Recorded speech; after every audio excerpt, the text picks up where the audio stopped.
जगत में गोलेंद्र पटेल जी सबसे कम उम्र में अपनी पहचान बनाने वाले युवा रचनाकार हैं। इनको गोलेंद्र ज्ञान, युवा किसान कवि, हिंदी कविता का गोल्डन बॉय, काशी में हिंदी का हीरा, वेदना के वैभव, आंसू के आशु कवि, आर्द्रता की आंच के कवि, अग्निधर्मा कवि, ऋषि कवि, निराशा में निराकरण के कवि, दूसरे धूमिल, काव्यानुप्रासादिराज, कोरोचई कवि एवं दिव्यांग सेवी आदि उपनामों एवं उपाधियों से जाना जाता है। इनका जन्म 5 अगस्त 1999 को उत्तर प्रदेश के चंदौली के जिला के खजूर गांव में हुआ था। इनकी माता का नाम उत्तम देवी है और इनके पिता का नाम नंदलाल है। इनके पिता मजदूर हैं। गोलेंद्र पटेल असाधारण प्रतिभाशाली कवि हैं, समय के सजग सर्जक हैं। ये बहुमुखी प्रतिभा के धनी हैं। ये अपने काव्य के बाह्य और आंतरिक दोनों पक्षों को संवारने में सदैव सचेष्ट हैं। अर्थात इनके भाव पक्ष और कला पक्ष दोनों ही अतीव पुष्ट हैं।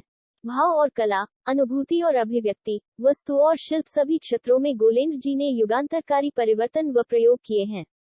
ये युगदृष्टा व युग सृष्टा दोनों ही हैं। इनके काव्य में एक ऐसा नैसर्गिक आकर्षण एवं चमत्कार है कि सहृदय पाठकगण उसमें रसमग्न होकर नई राह पर आगे बढ़ते हैं। इनकी कविता मन, मस्तिष्क और हृदय को झकझोर देती है। ये काव्य लेखन को नवीन दिशा और दृष्टि दान करने का भागीरथ प्रयास कर रहे हैं। अपने कवि व्यक्तित्व, साहित्यिक सहजता एवं कृतित्व के आधार पर गंभीर आलोचना, विचार प्रधान निबंधों और उत्कृष्ट कहानियों की रचना कर गोलेंद्र जी ने निश्चय ही हिंदी साहित्य में गौरवपूर्ण स्थान पा लिया है। हिंदी साहित्य जगत में ये एक श्रेष्ठ कवि के रूप में प्रतिष्ठित हैं। हिंदी लंबी कविता के क्षेत्र में गोलेंद्र पटेल का विशिष्ट स्थान है। इनकी लंबी कविता तुम्हारी संतानें सुखी रहें सदैव अब तक की हिंदी की सबसे लंबी कविता है। यह कविता 2 खंडों में विभाजित है, लेकिन अंतर्दृष्टि अर्थात आलोचकीय आंखों से पढ़ने पर अविभाजित है। यह कविता 2020 में लिखी रची गई थी।